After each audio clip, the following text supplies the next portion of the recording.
નમસ્કાર મિત્રો, welcome back to my YouTube channel.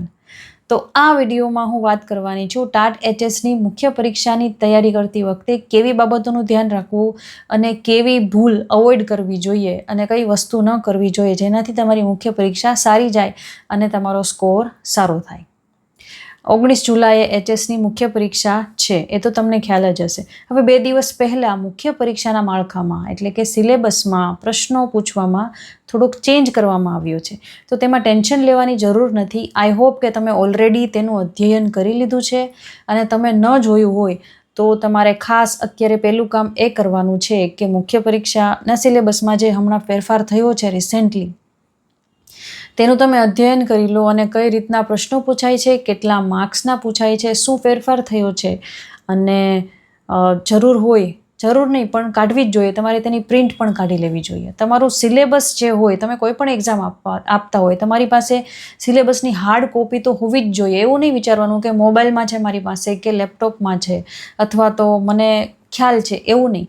Hard copy સતત તમારી પાસે હોવું જોઈએ. તમે જે વાંચતા હો, જે બુક લખતા હો એ તો ઠીક છે, પણ એની સાથે સિલેબસ તો સામે તમારી હોવું જ જોઈએ, પ્રિન્ટ હોવી જ જોઈએ.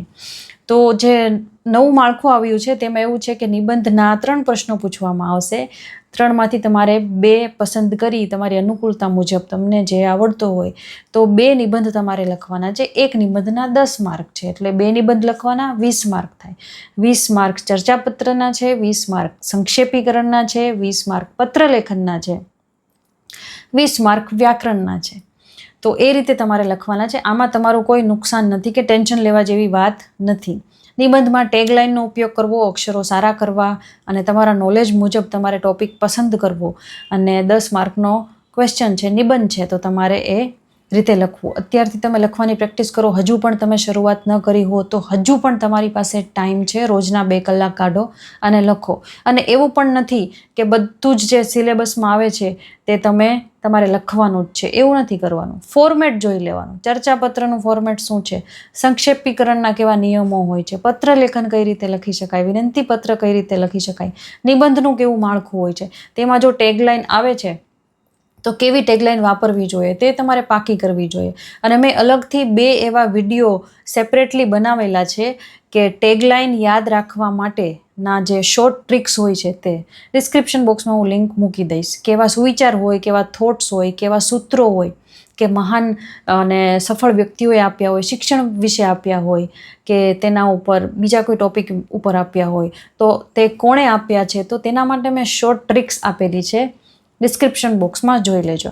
તો આ હતું કે જે મુખ્ય પરીક્ષામાં ફેરફાર થયો છે, તૈયારી કેવી રીતે કરવી, નિબંધ 3માંથી 2 પૂછાય છે તો એ તમને ખબર હોવી જોઈએ. ઠીક છે, આ પેપર 1ની વાત હતી.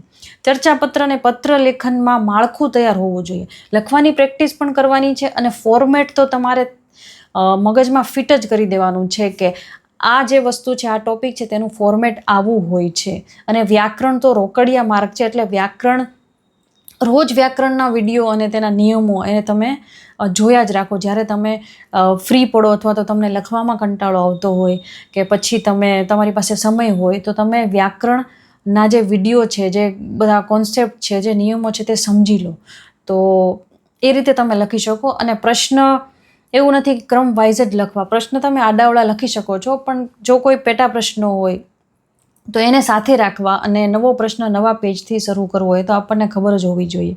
હવે બોલપેનની વાત કરીએ તો તમે બ્લેક પેન વાપરી શકો કે ન વાપરી શકો? તો યસ, હા, તમે વાપરી શકો બ્લેક પેન. જે સૂત્રો લખો છો, ટેગલાઇન લખો છો, તો તે તમારે બ્લેક પેનથી તમે લખી શકો, એમાં કોઈ વાંધો નથી. બસ પેન્સિલ કે ફૂટપટ્ટી કે એવી કોઈ ડિઝાઇન કે એવું બધું એમાં ટાઈમ વેસ્ટ નથી કરવાનો. જો તમારો ટાઈમ ખરાબ થશે કે હું અંડરલાઇન કરું, ફૂટપટ્ટી લઈ અને પેન્સિલથી અંડરલાઇન કરવા બેસું અથવા તો હું હાસ્યો તૈયાર કરું, ઓલરેડી તમને આંકેલા પેજ જ આપવામાં આવશે, તેમાં કોઈ હાસ્યા બનાવવાની જરૂર નથી કે વ્યવસ્થિત મારું લખાણ લખાશે, એવું કોઈ ટાઈમ બગાડવાની જરૂર નથી. તો તમારા માર્ક્સ કટ થશે બિકોઝ તમને ટાઈમ જ નહીં મળે. અને ટાઈમ મેનેજમેન્ટ એક એવી વસ્તુ છે કે ટાઈમ મેનેજમેન્ટ વગર હોશિયારમાં હોશિયાર વિદ્યાર્થી ફેલ થઈ શકે છે. તો તમારે ટાઈમ મેનેજમેન્ટની તૈયારી અત્યારથી કરવાની છે. તમે એક નિબંધ લઈને બેસો, નિબંધની તૈયારી કરો, તેનું ફોર્મેટ કેવું હોય છે. તો 10 માર્કનો નિબંધ તમે કેટલી મિનિટમાં પૂરો કરો છો તે તમારે જોવું પડશે. 20 મિનિટમાં તમારે એક નિબંધ પૂરો કરવો જોઈએ. 20 મિનિટ તો ઇનફ છે. બીજો નિબંધ એ પણ 20 મિનિટમાં. સંક્ષેપીકરણ હોય તો 2 જે ફકરા હોય છે સંક્ષેપીકરણના 15 મિનિટમાં પૂરા થઈ જાય, અને 20 મિનિટ પત્રલેખન, 20 મિનિટ ચર્ચાપત્ર. તો આ રીતે, અને 20 મિનિટ છે ગ્રામરનો પોર્શન તમારે પૂરો કરવો જોઈએ. તો આ રીતે પેપર 1માં તમારે તૈયારી કરવાની છે. અત્યારથી જ તમે મોબાઈલમાં સ્ટોપ વોચ શરૂ કરો, અથવા તો ઘડિયાળમાં ધ્યાન આપો કે મેં નિબંધ લખ્યો તો કેટલી મિનિટમાં મારે પૂરું થયું. ઇફ 20 મિનિટથી વધારે થતું હોય તો ટેન્શન લેવાની જરૂર નથી. રોજ તમે પ્રેક્ટિસ કરશો તો 20 મિનિટની અંદર તમારો નિબંધ કે ચર્ચાપત્ર કે જે કાંઈ પણ બીજા ટોપિક છે તે પૂરા થઈ જશે. હવે અહીં ઉપરની લીટીમાં લખવું કે નીચેની લીટીને અડાડીને લખવું, તો એ બધું ભૂલી જાઓ. તમારે જે વર્ષોથી તમે જે લખતા હો કે લીટીને લટકાડીને લખો છો, અથવા તો લીટી પર બેસાડીને લખો છો, ગુજરાતી ભાષા કે ઇંગ્લિશ ભાષા, જે તમને ટેવ હોય એ જ રીતે લખો. બટ લીટીની વચ્ચે તમે જે ઉડાડીને લખો છો, અથવા તો કોઈ પણ લીટીને અડતું નથી લખાણ, એ રીતે નથી લખવાનું. તે ખૂબ જ વિચિત્ર લાગશે અને માર્ક કટ થવાની સંભાવના રહે. સૌથી પહેલાં તો હું પોઈન્ટ કહેવાનું ભૂલી ગઈ કે હેલ્થનું વધારે ધ્યાન આપવાનું છે. કોઈ પણ જાતનું બહારનું તમારે ખાવાનું નથી. શુદ્ધ અને સાત્વિક ભોજન જે ઘરનું હોય તે જ ખાવાનું છે. કોઈ આડાઅવળી કોઈ ડિશ બનાવીને કે અથવા તો બહારથી મંગાવીને કે હોટલમાં જઈ, રેસ્ટોરન્ટમાં જઈ અને તમારે જમવાનું નથી.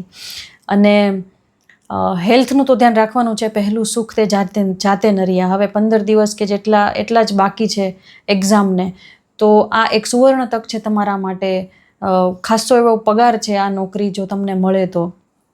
તમારા પરિવાર માટે, તમારા મા બાપ માટે, તમારા બાળકો માટે, પતિ અથવા પત્ની માટે તો આ એક સુવર્ણ તક છે. તમે એને પણ સપોર્ટ આપી શકો છો. તો પછી હેલ્થનું ધ્યાન તો તમારે રાખવું જ રહ્યું. ક્યારેક એવું થાય શારીરિક તમને કોઈ તકલીફ ન થાય, પણ માનસિક તમે એટલું સ્ટ્રેસ લીધું હોય ને કે તમે જે વાંચેલું હોય તો તમે તે પૂરું ઇમ્પ્લિમેન્ટ ન કરી શકો એક્ઝામમાં, કે ટેન્શન, મને બહુ એન્ઝાયટી થઈ ગઈ, મને ચિંતા થઈ ગઈ કે હું લખી શકીશ કે નહીં, કે બધાને વચાઈ ગયું છે, મારે જ નથી વચાણું, હું હોશિયાર નથી, મને કંઈ યાદ નથી રહેતું. તો માનસિક થાકથી, માનસિક ચિંતાથી, તણાવથી પણ માણસ હારી જાય છે અને તે ફેલ થઈ શકે છે. તો આપણે એવું નથી કરવાનું. હંમેશા એવો એટીટ્યૂડ રાખો કે મને બધું આવડે છે, હું પરીક્ષા ખંડમાં સારી રીતે લખી શકીશ, ગમે તે નિબંધ પૂછાય, ગમે તે સવાલ પૂછાય, હું લખી શકીશ. પોતાની જાત પર વિશ્વાસ કરો તો જ તમારું કામ પાર પડશે. તો એવી ચિંતા કરવાની જરૂર નથી કે મારું શું થશે, હું નથી લખી શકવાનો અથવા નથી લખી શકવાની, મને કંઈ નથી આવડતું. એ બધા વિચારો સાઈડ પર મૂકો. કદાચ આવે તો નોર્મલ છે, પણ હકારાત્મક વિચારો છે તેના પર ફોકસ વધારે રાખો કે હા મને આવડે છે, મને આવડે છે. રોજ ઉઠીને તમારી જાત સાથે વાત કરો કે હા મને આવડે છે, મેં તૈયારી કરી છે અને હું પરીક્ષા ખંડમાં લખી શકીશ. Full stop. આટલું જ તમારે વિચારવાનું છે. ખાસ કરીને એક પોઈન્ટ છે સ્ત્રીઓ માટે, સ્પેશિયલી મહિલાઓ માટે જે લોકો મુખ્ય પરીક્ષાની તૈયારી કરે છે. તો તમારા માટે એક સુવર્ણ તક છે, ખૂબ જ સારો પગાર છે અને ફાઇનાન્શિયલી ઇન્ડિપેન્ડન્ટ થવાનો તમારી પાસે મોકો છે.